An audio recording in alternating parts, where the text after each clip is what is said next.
What's up, guys? I'm Rustin from rossmartech.com, and this is another tutorial in PHP programming. Now in this class I'm going to talk about the while loop. So let's get started. I'm going to first start off by writing the structure of a while loop. We're going to start off by typing in while, hit space, use the open parentheses and the closing parentheses, hit space. Now we're going to use the open curly brace, hit enter a couple of times. Now we're going to use a closing curly brace, right? Now this is similar to the if or else statement. If you guys have ever used if or else statement, this is pretty much similar, but it does a different thing. Now it still compares two values here. It'll compare something. As long as it's true, it'll keep this loop going.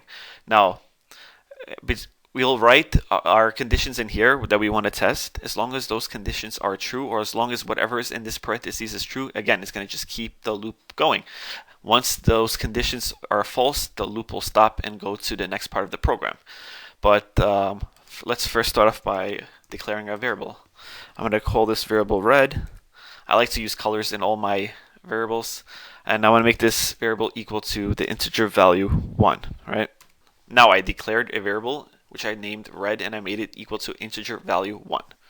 Now let's first start off by writing something in this while loop. So while this while loop is true, it's going to do something. I want it to echo out something on the screen. I want it to echo out the actual variable itself, which is red.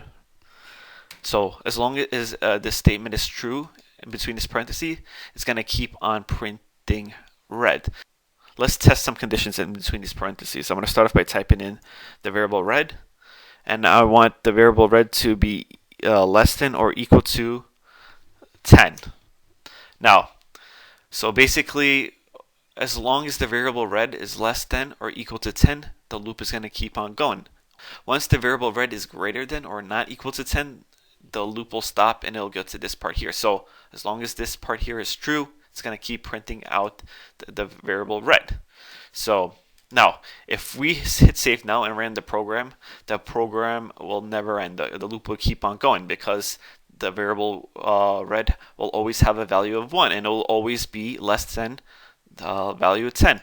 Under this echo statement here, I'm going to type in the variable name, which is red, and I'm going to use the plus plus symbol here to increment the variable. We learned about increment. So once it gets to this point here, the variable red is going to be incremented by 1. We're going to add 1 to the variable red. So the program starts off, the variable red has a value of 1, right? It gets down to this while loop. So the while loop has a variable of 1. Variable 1 is less than the 10. So it's going to echo out red. The variable red down here is going to be incremented. Now the variable red has a value of 2. And it's going to get back down to this loop here. Variable red has a value of 2 now. It's still less than 10. So it's going to echo this out. It's going to add another. It's going to increment again, so now the variable red has a value of 3, and it's going to keep on going until the variable red is either greater than 10 and not equal to 10. So then this will be false. So once that's false, the loop will stop and it will go down to this part right here. So let's first hit save. Let's open up our browser. Let's hit refresh. All right, something's wrong. Let's see what happened. Now, okay, see this here? When I incremented the variable red, I forgot to end it with a semicolon. That's really important, or else the program will get a couple of errors and it won't work. So let's hit save again. Let's open up our browser. Let's hit refresh. And it worked, see? It printed out 1, 2, 3, 4, 5, 6, 7, 8, 9, and 10. And it stopped at 10 because we set the value to 10.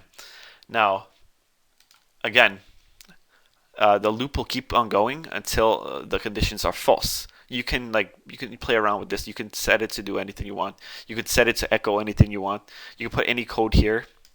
Alright guys, if you guys don't want the variable to print on the same line, we can use a break. We can go to the next line. I'm going to show you guys how to do that right now. We're going to keep the variable red, right? I'm going to use a dot.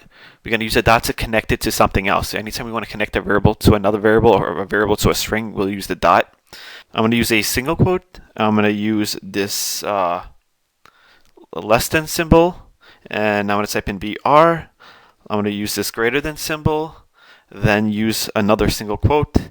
Now again, this is going to print out the variable red. Once it gets to this part here, it's going to go to the next line and print out the variable red again. So If you guys want to break to another line, this is how you do it. Let's hit save. I'm going to open up the browser. I want to hit refresh.